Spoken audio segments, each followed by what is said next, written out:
I picked up my first Commandron at TF Nation 2022 and I had no idea what it was at the time, but I found out they were a small line of transforming toys from TOMY that were sold at McDonalds in the US and Canada in 1985. They had their own animated adverts and everything. Yeah, and I know what you're saying. You're going, McDonald's?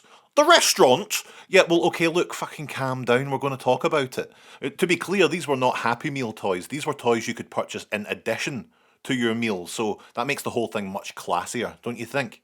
Commandrons were also released separately as super alternators in a few places. Don't try and tell me this in the comments.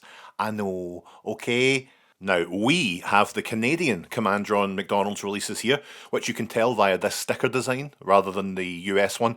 And if I've learned anything from due south, these will be much more polite and kinder than the US counterparts. So let's start with their vehicle modes. Commandrons are split into two distinct subsets.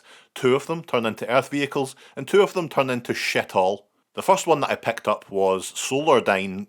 Solardin?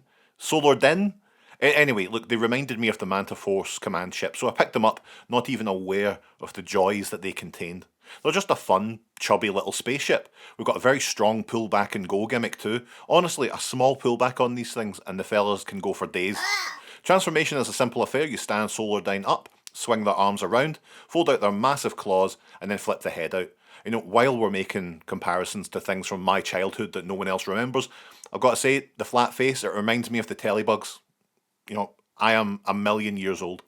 Despite nobody asking for it, Tommy gave Solardine elbows, which is fairly useless, but you can imagine that they're eating some nice cupcakes or an apple.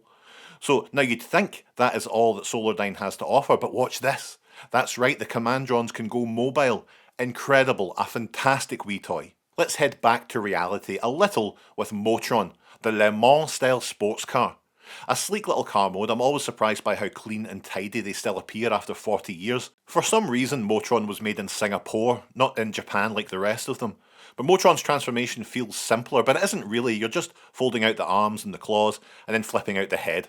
Unfortunately, the head is a little bit lower down the body, which gives him a sort of Hunchback of Notre Dame look. The face itself is also like a sort of mechanical pit bull.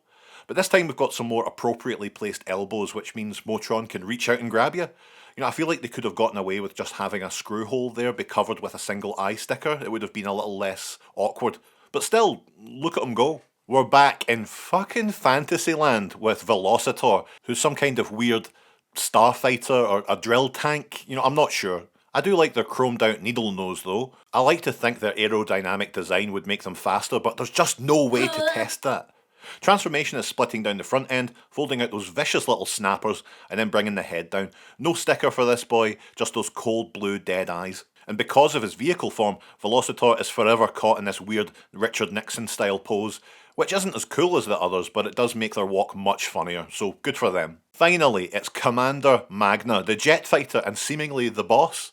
They're a cute little jet with very small wings. It feels kind of like wishful thinking on their part. This guy's got a vicious pullback motor on him as well, lightning fast.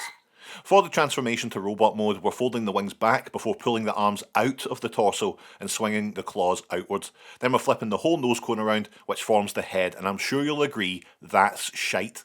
Probably the worst of the robot modes purely for that head. It's just nowhere near as fun to look at as the others. Still, they can plod along with the best of them. Altogether, the Commandrons make a mean bunch, don't they?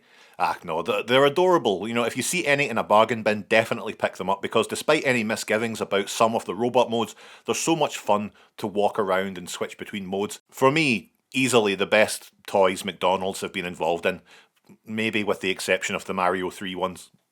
Oh, and the McDino changeables and the original changeables.